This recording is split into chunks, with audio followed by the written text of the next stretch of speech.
For most of my life, I have watched people make the same mistake in 100 different costumes. They think wealth is lost in dramatic moments. They imagine it disappears in a crash, a layoff, a recession, a banking panic, a war, a housing collapse, or a headline that arrives on television with frightening music behind it. Those moments matter. But that is not usually where the damage begins. The damage begins quietly. It begins in years when life feels normal. It begins when a person keeps exchanging tomorrow's freedom for today as comfort and calls it ordinary living. Then one day the cycle turns, credit tightens, prices wobble, jobs get less secure, refinancing becomes harder, and the person discovers something ugly. The problem was not that the world became harsh overnight. The problem was that for years they had been draining their own reservoir of strength without noticing it. That is the part most people never understand. I have lived long enough to see many cycles, many booms, many manias, many panics, and many explanations offered after the fact by people who were certain just a few months earlier that trouble was impossible. The details change, the excuses change, the slogans change, but human behavior does not change very much. When debt in a society climbs high enough, people start to believe they are rich because money is flowing easily. They confuse access to financing with real financial strength. They confuse rising prices with durable value. They confuse motion with progress. They confuse consumption with success. That confusion can survive for years. Sometimes it survives long enough to make disciplined people look old-fashioned and foolish. Then the arithmetic comes back. It always comes back.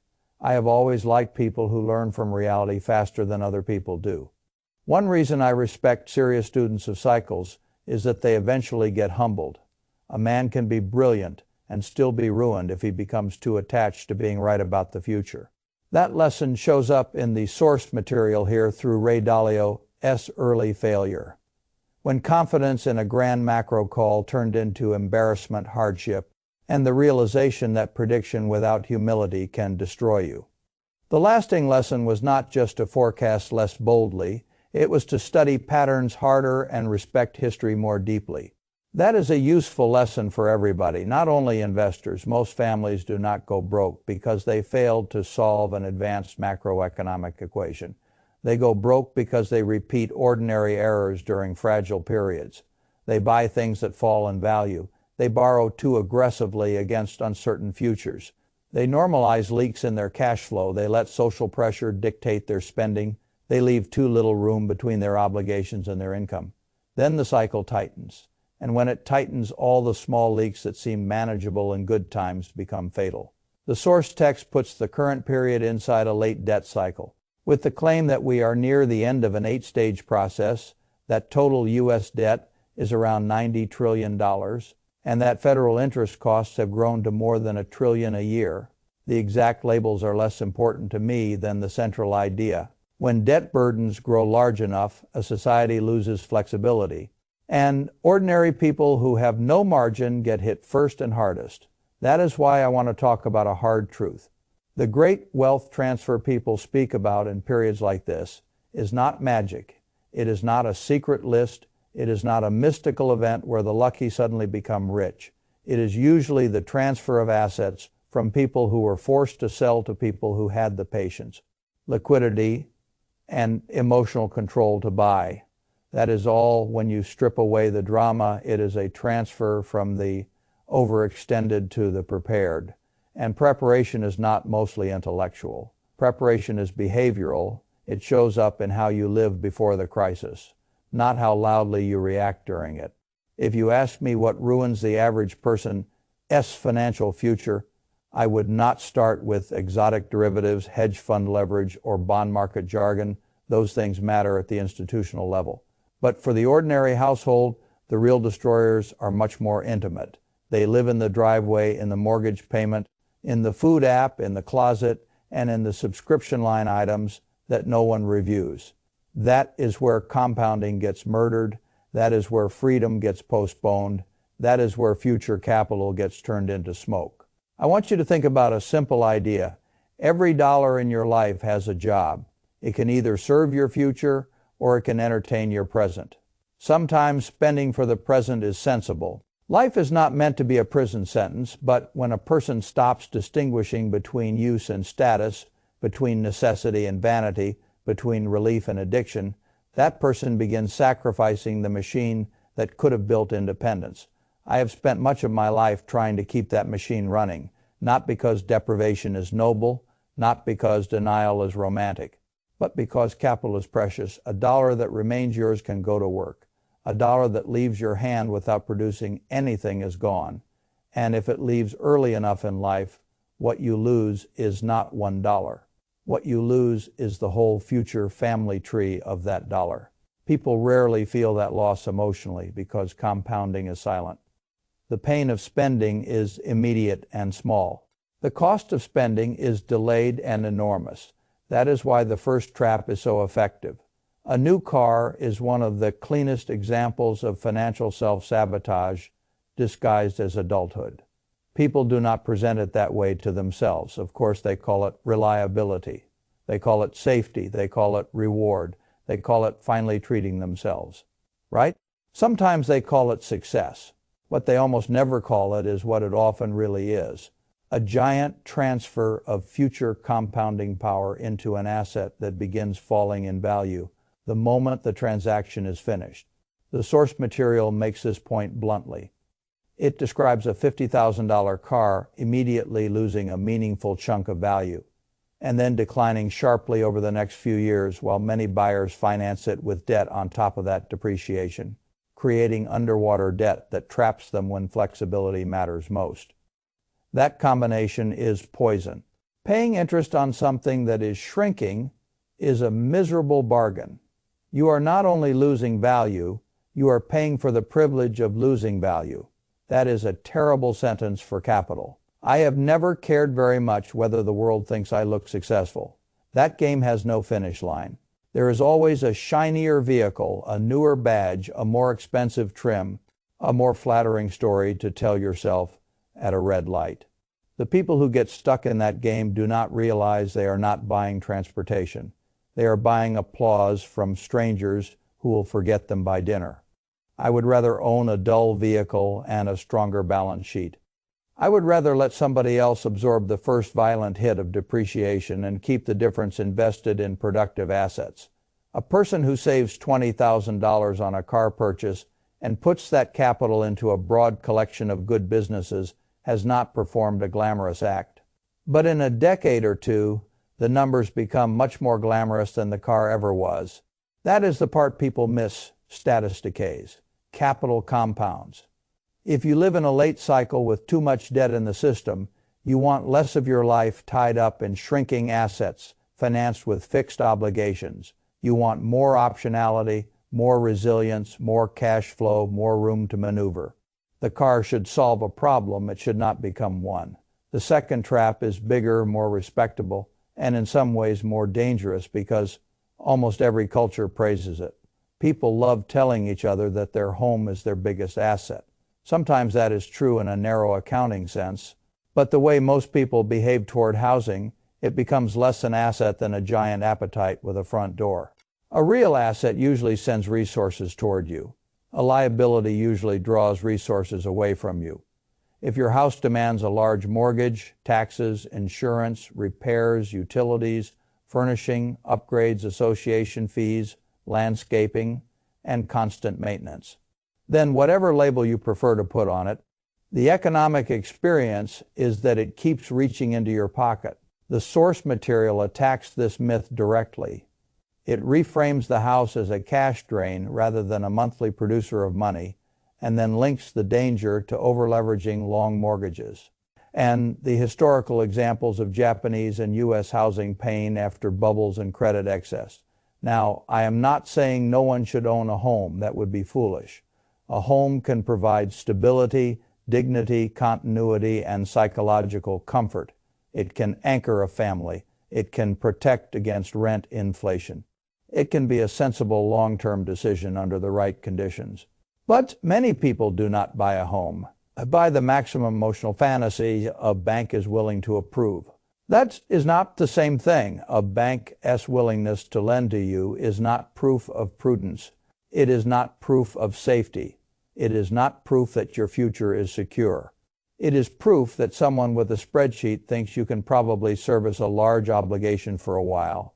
That is all. When families stretch to the ceiling of what they are allowed to borrow, they convert years of future income into a fragile machine that only works if nothing goes wrong.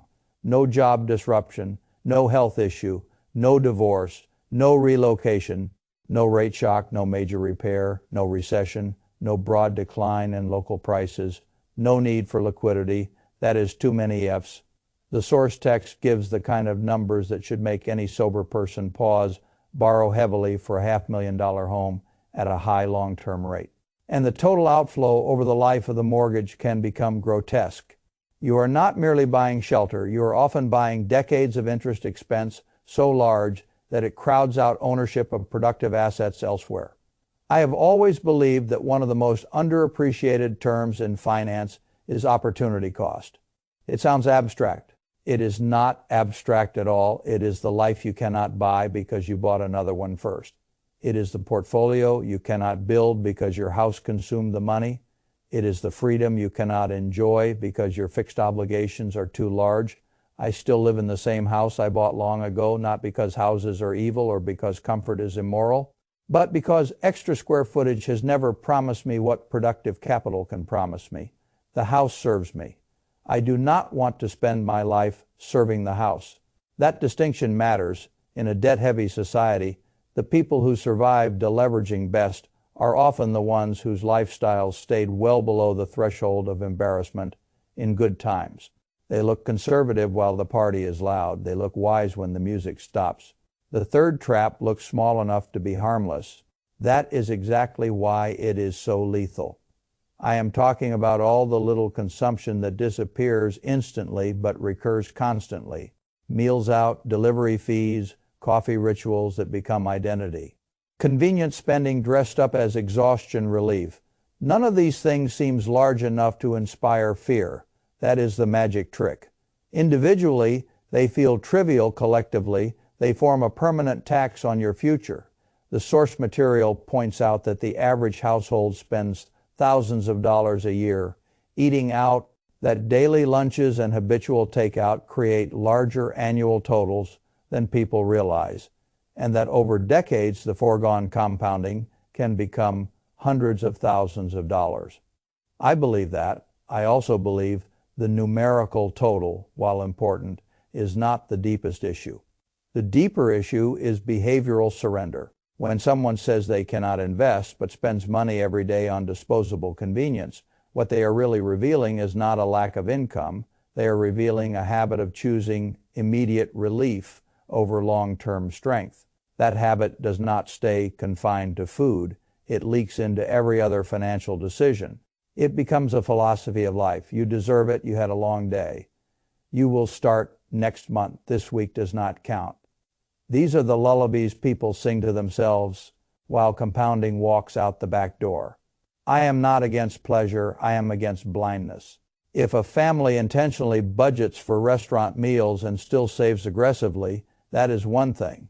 But most people do not run their financial lives that way. They drift, they swipe, they rationalize, they outsource every small inconvenience to a paid service, then they call the resulting emptiness in their accounts bad luck. Very often it is simply unmeasured behavior. What makes a person powerful financially is not the ability to avoid every indulgence. It is the ability to decide deliberately instead of automatically, cook more often. Carry lunch, make coffee at home, prepare food in batches, reduce the number of small moments when money leaves your life without leaving behind anything that can help you later. Those are not tiny acts. They are votes for a different future. The fourth trap lives deeper in the mind. It is status spending. This one has always fascinated me because it reveals how often human beings work hardest for an audience that does not care about them. The source text describes the fashion industry, technology upgrades, and broader consumer culture as a system that keeps people feeling behind, so they will keep spending. It argues that what actually matters for real wealth is not outward display, but knowledge, discipline, patience, and the ability to delay gratification. That is a severe point, and I think it is correct.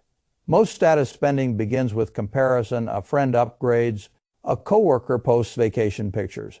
A neighbor gets a new kitchen. A screen informs you that the new device is faster, sleeker, smarter, and somehow more aligned with the person you wish the world thought you were. So you spend, not because your old thing stopped working, not because the new thing will create durable value, but because comparison made your present life feel emotionally obsolete.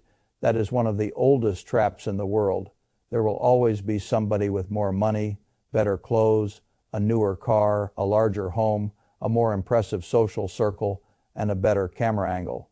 If your financial life depends on defeating that person, you will never be free. I have never met a durable fortune built on envy. I have met many fortunes destroyed by it.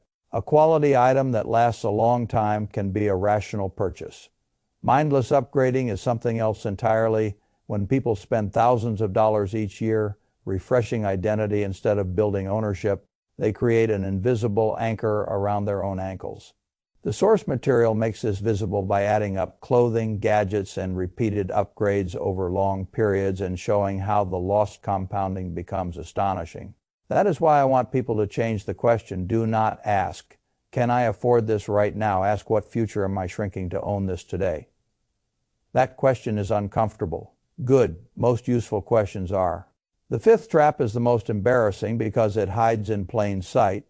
It is the recurring charge economy, unused gym memberships, forgotten streaming platforms, apps nobody touches, software no one needs, meal kits that arrive more faithfully than discipline does.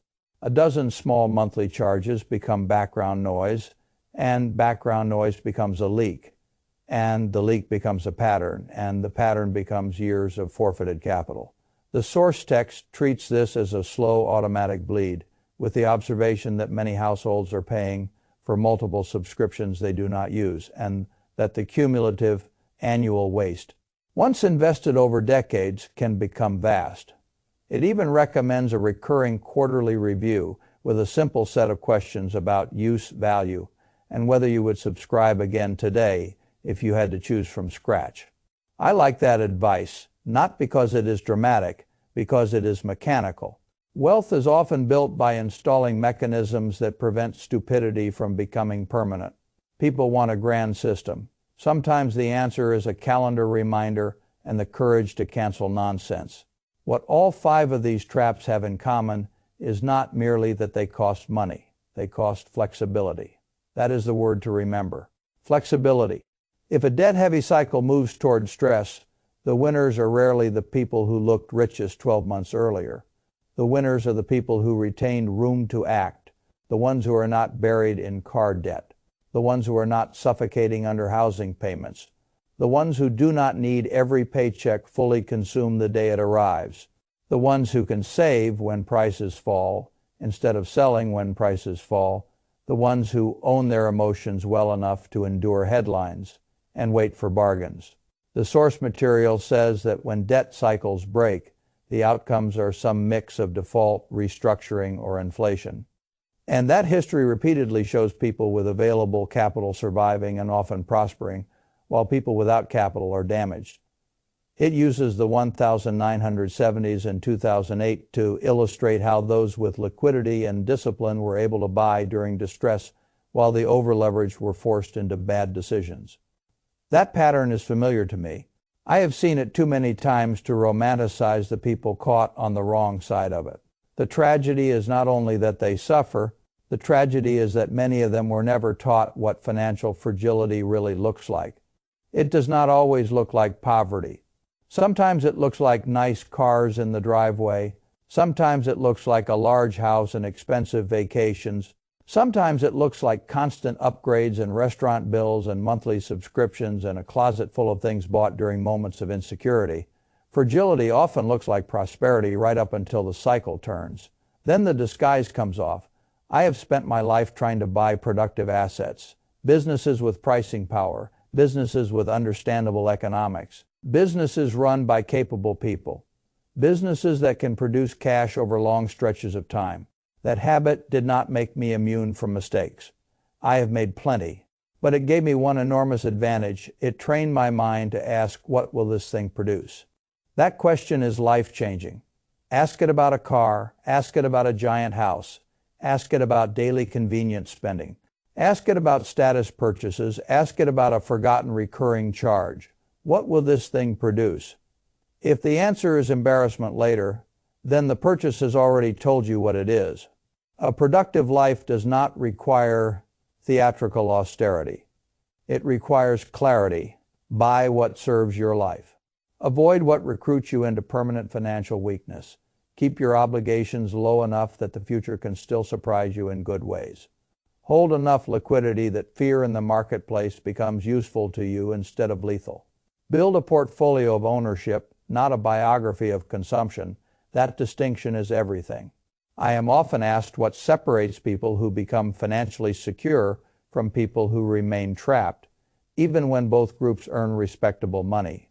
The answer is rarely intelligence. It is rarely access to secret information. It is rarely a perfect market call.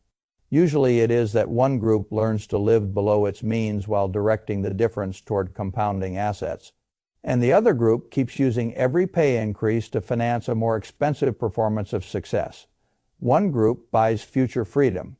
The other rents present image. One group keeps a margin of safety. The other keeps a list of bills. One group becomes dangerous in a crisis because it has capital and patience. The other becomes vulnerable because it has appearances and obligations. The source material warns that by the time the final phase of a debt cycle arrives, there is little room left to prepare, and that the people who act before the pressure becomes obvious are the ones most likely to survive the transition. Whether you accept that exact cycle map or not, the behavioral lesson is sound. The moment to strengthen your position is before necessity makes the decisions for you. Do not wait for panic to become disciplined. Panic is a terrible teacher. Its lessons are expensive and rushed. Discipline works best when it is chosen calmly. If I were sitting across from someone worried about the next 18 months, I would not start by giving them a dramatic forecast. I would start by asking them to tell the truth about their life. What in your spending is vanity? What in your spending is drift? What in your spending is compensation for fatigue? What in your spending is fear of social judgment? What in your spending is simple laziness preserved by automation? What in your life is forcing you to stay vulnerable? That conversation would do more good than 1,000 predictions. Because when the cycle gets harsher, the people with room can think. The people without room can only react. I do not know exactly what month trouble will intensify. I do not know which headline will become the symbol. Everybody remembers later. I do not know whether the pain will arrive as inflation, contraction, defaults, policy improvisation, or some ugly blend of all of them. But I do know this. If you waste your best earning years on depreciating status, oversized obligations, unconscious consumption, comparison spending, and invisible monthly leaks, then when the world offers the great bargains that always come after excess, you will meet them with empty hands. That is the real loss, not discomfort. Not missing out on fashion, not driving something less impressive, not living in a smaller house. The real loss is having no capital when capital matters most. I would rather look modest in the boom and powerful in the bust. I would rather disappoint vanity and satisfy arithmetic. I would rather have cash, ownership, patience, and room to move than a life built to impress people who are themselves one recession away from fear. That is how fortunes survive. That is how fortunes are built. The world will keep trying to sell you symbols. I would advise you to keep buying substance. The world will tell you that feeling rich is close enough. It is not. The world will tempt you to spend before you have built, to upgrade before you have earned the right, to finance what flatters your ego, to ignore the small leaks because they look harmless, and to believe that tomorrow will always offer another easy chance to repair what today wasted. It will not always offer that chance. Cycles close, credit tightens, prices reset. And the people who preserve capital while others perform prosperity step into the rubble and buy what lasts. That has happened for generations. It will happen again. So if you want a practical rule, use this one. Before you buy anything, Ask whether it strengthens your ability to own productive assets later. If it does, fine. If it does not, treat it with suspicion. That one habit will save you from more financial pain than most sophisticated strategies ever will.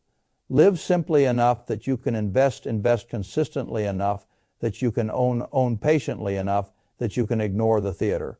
Ignore the theater long enough that compounding can perform its miracle. Then when the transfer finally comes, you will not be the one funding it. You will be standing on the receiving side, not because you were lucky, but because years earlier, when nothing seemed urgent, you decided to stop feeding the things that quietly destroy the future.